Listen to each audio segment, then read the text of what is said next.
নিথর দেহে দেশে ফিরলেন সুদানের সন্ত্রাসী হামলায় প্রাণ হারানো সেনাবাহিনীর 6 শান্তিরক্ষী। সকালে এমিরেটস এয়ারলাইন্সের একটি ফ্লাইটে দেশে আনা হয় কফিনবন্দি মরদেহ। আগামীকাল জানাজা শেষে তাদের মরদেহ পরিবারের কাছে হস্তান্তরের কথা জানিয়েছে আইএসপিআর।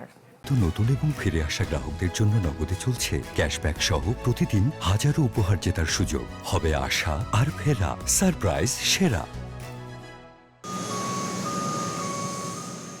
শান্তি রক্ষা করতে গিয়ে ফিরতে হলো কফিনবন্দি হয়ে। এমিরেটস এয়ারলাইন্সের একটি ফ্লাইটে হজরত শাহজালাল আন্তর্জাতিক বিমানবন্দরে আনা হয় 6 বাংলাদেশি শান্তিরক্ষীর মরদেহ। এই সেনা সদস্যরা গেল 13 ডিসেম্বর সুদানে বিচ্ছিন্নতাবাদী সশস্ত্র গোষ্ঠীর ড্রোন হামলায় প্রাণ হারান।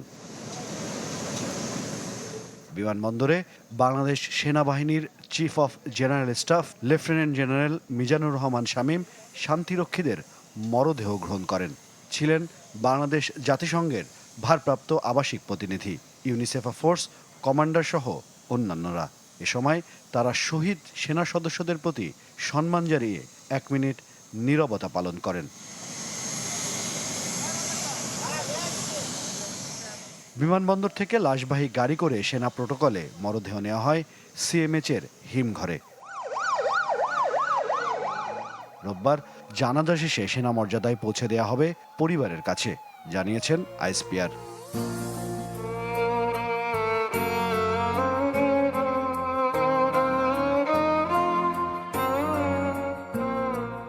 সুদানে সন্ত্রাসী ড্রোন হামলায় 6 জন শান্তিরক্ষী শহীদ হওয়ার পাশাপাশি 9 জন আহত হন, যাদের মধ্যে 8 জন কেনিয়ার রাজধানী নাইরোবিতে অবস্থিত আগা খান ইউনিভার্সিটি হাসপাতালে চিকিৎসাধীন রয়েছেন। এই পর্যন্ত জাতিসংঘ মিশনে বাংলাদেশের 168 জন সদস্য প্রাণ দিয়েছেন।